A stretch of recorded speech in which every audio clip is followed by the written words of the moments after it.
Welcome to the INFOWARS Nightly News. It is Friday, June 13th, 2014, and I'm Leanne McAdoo. Here's what's coming up tonight. Tonight, a New York terror alert conditions law enforcement for far-right violence. Then, did FEMA anticipate the immigration crisis? And Alex Jones breaks down the U.S. connection to Al-Qaeda. That's next on the INFOWARS Nightly News.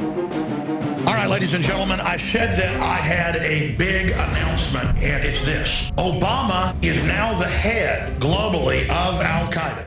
Well, as a flood of illegal immigrants surges across the border, some people are estimating that number could hit 90,000 by the end of the year. Well, somehow, all of those bizarre FEMA requests are now making a little bit more sense. Now, we've been reporting on all of these bizarre requests, including 24-hour emergency food supplies, hygiene kits, clothing and temporary housing, biohazard equipment and waste removal services, and of course, buses to shuttle individuals from city to city in the event of some massive exodus. And so we're thinking, well, this is strange. What are they planning for? Well, it turns out that these are exactly the types of items that are going to this surge of illegal immigrants.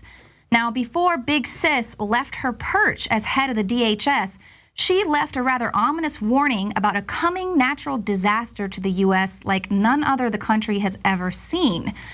Now, it should be noted that the federal government has made a plan a long time ago. They developed this sort of military contingency plan to deal with an influx of illegal immigrants hitting the border. And they wanted a plan to quell domestic disturbances in the event of this. Of course, this is what's happening today.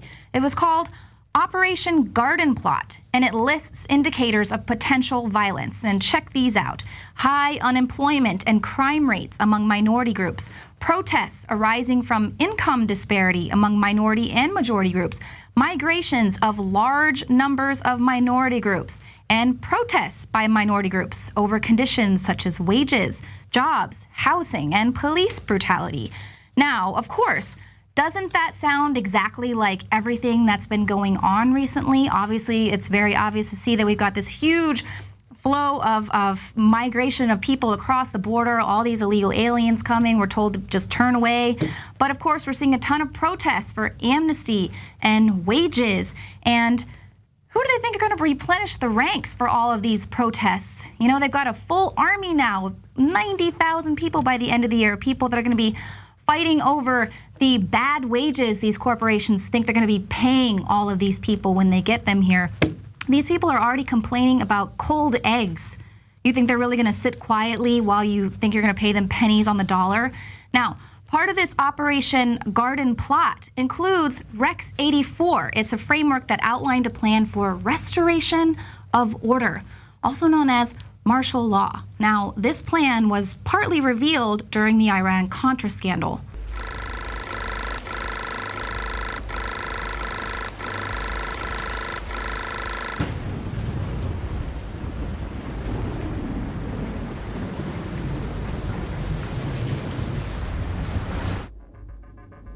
Up on screen are photocopies of the Miami Herald, and this goes back into the 1980s when they had congressional hearings dealing with shadow government and martial law. There's the headline, The Secret Government.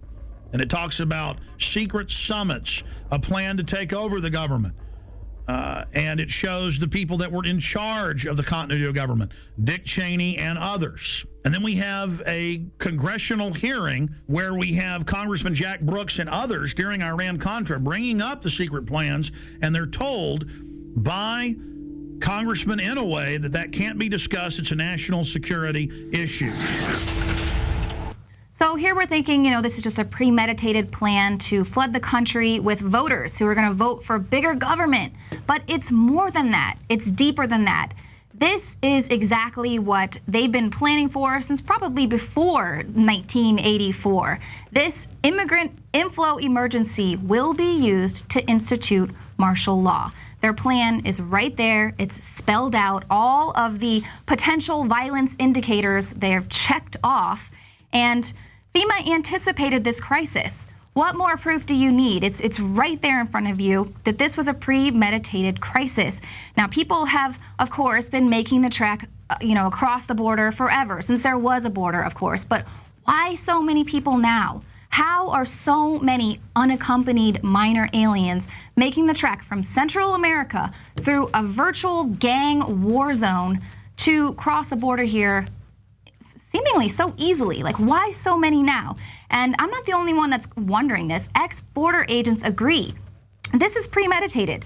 They released a statement, the National Association of Former Border Patrol Officers. It reads, "This is not a humanitarian crisis. It is a predictable, orchestrated, and contrived assault on the compassionate side of Americans by her political leaders, and it's knowingly putting minor illegal alien children at risk for purely political purposes. Certainly, we are not gullible enough to believe that thousands of unaccompanied minor Central American children came to America without the encouragement, aid, and assistance of the United States government." And of course, they're already doing this. People are already saying that it's the de facto amnesty policies that were set out by the Obama administration that are encouraging people, hey, if your kids make it across the border, we'll take them. We won't send them back. We'll take really good care of them, in fact. But they are already shoving it in our faces. Are you demonizing the children? Shame on you. These are kids. Just look at them. They're just kids. How dare you question them being here? Representative Luis Gutierrez is a vocal advocate of immigration reform, and he told Breitbart News on Wednesday, shame on anybody that wants to demonize children. Of course, these children that are entering the country illegally, these are just kids, and he's saying shame on anybody who questions that, anybody who doesn't give them instant amnesty. And it's the same thing that's happening over at NPR. Now, this was on a recent broadcast of NPR's On Point show. The host was joined by some immigration activists who suggested that all the youths illegally entering the U.S. in record numbers are desperate refugees who need the full support of the government. But one radio listener saw right through all this propaganda and called into the show, and he said, "With respect to your guests, I would like to just make a comment that when I hear phrases like they're clutching their teddy bears or they're wetting their pants in front of judges, this is an approach where we're being told that all 40,000 of these minor immigrants that have come here since October are all the same. This is a technique used to stir passion." And of course, these comments raise red flags. He said, "I don't believe that we should, without question, accept 40,000 under 18 immigrants who are breaking the law. And not only did their parents break the law, they might even be coming here because they have been paid by drug gangs to engage in the drug business in America."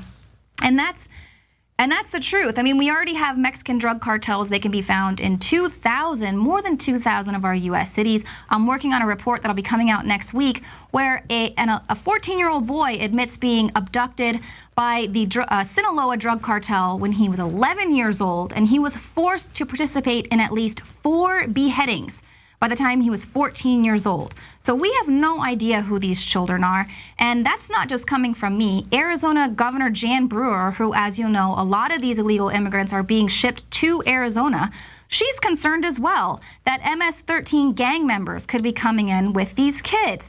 Now, in a letter that she sent to House Speaker Boehner and the Senate Majority Leader Harry Reid, she asks them to put an end to this intentional and unconscionable crisis at the border. And those are her words, calling this intentional.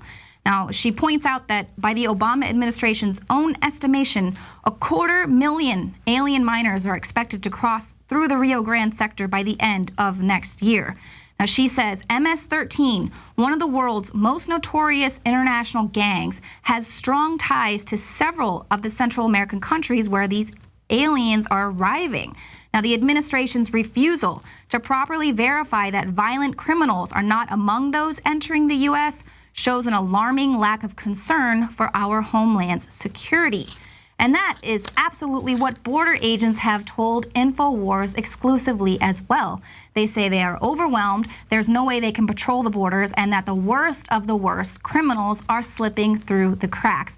Just look at this footage from earlier today here in Texas. It shows an estimated 30 illegal aliens jumping out of an SUV that's being chased by a cop car. I mean, that's just one SUV carrying 30 illegal aliens in it.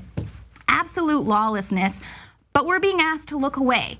Our reporters go down to San Antonio and try and get some footage, and they're detained and taken down to a basement. Meanwhile, these illegal aliens are being given the VIP treatment. But here, just in this San Antonio facility, we have, 1,000-something kids. They're being taken care of at $250 a day, a taxpayer on the taxpayer dime. So if you stop and do the math, that is $500,000 a day at one facility, and yet we're not allowed to know what's going on, how our taxpayer dollars are being spent. And it's not just us, it's not just reporters, it's our lawmakers as well. Obama is taking some lawmakers on a tour of one of these facilities, and they're not allowed to bring any recording devices. Basically, the tour says no recording devices, no questions, no interactions with staff and children, and we'll provide you with some photos that you can use after the event. So, of course, that's very typical of this administration. They tell any journalists who want to, ask questions of the president, they say, go check the White House website. There you can find pictures that we have for you and any official press releases of the president. So, of course, these pictures, just like those press releases, are going to be heavily sanitized. There's not going to be any proof or any evidence or any true documentation of what's going on there, because it's going to be heavily sanitized. Now, one congressional staffer told the Daily Caller, he said, this isn't some totalitarian closed society that's trying this tactic. This is our own government. They clearly wouldn't be offering up this kind of dog and pony show if they weren't hiding a very ugly truth somewhere.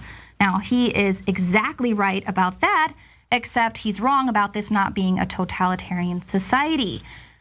So, of course, this should be an outrage. People should be really concerned about that. Our own government should be concerned that there could be violent gangs coming in across the border with this huge surge of illegal aliens.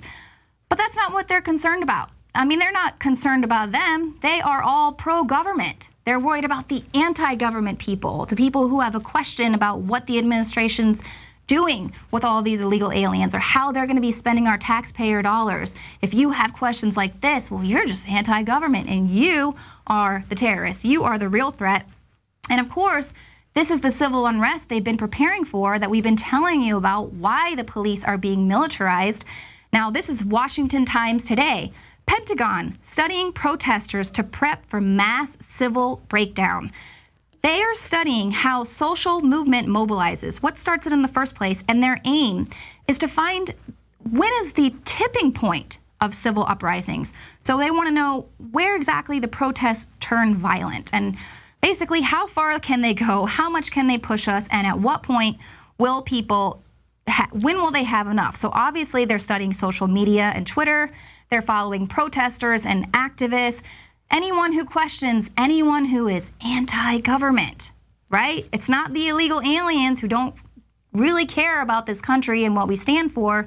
They are going to demand that the government take care of them even more and better than they are right now, because they're throwing away the cold eggs that they're giving them, allegedly. Now, cops are also being told to look out for more of this anti-government far-right extremism. Mikhail Thalen reports on a new counterterrorism bulletin that's being passed around to New York State law enforcement. And it tells them specifically, prepare for increased violence from far-right extremists. Now, Alex Jones has been saying, get ready, they are going to prepare another false flag that has to deal with far-right extremists or patriots. But the fact is, most of the people in this country right now are anti-government. They have record low approval ratings. Now we have a failing Veterans Administration. All of our veterans are out there suffering, waiting to get health care. Some of them are homeless. Meanwhile, we're getting VIP treatment to illegal aliens. So of course, people are going to be fed up even more. Why are our taxpayer dollars going for this and not for that? And law enforcement, your local law enforcement, is being given war machinery to handle their civil unrest. People, they know we are about to hit critical mass. They've been prepping and planning for this. Meanwhile, while we're dealing with this, Iraq is experiencing an exodus of its own.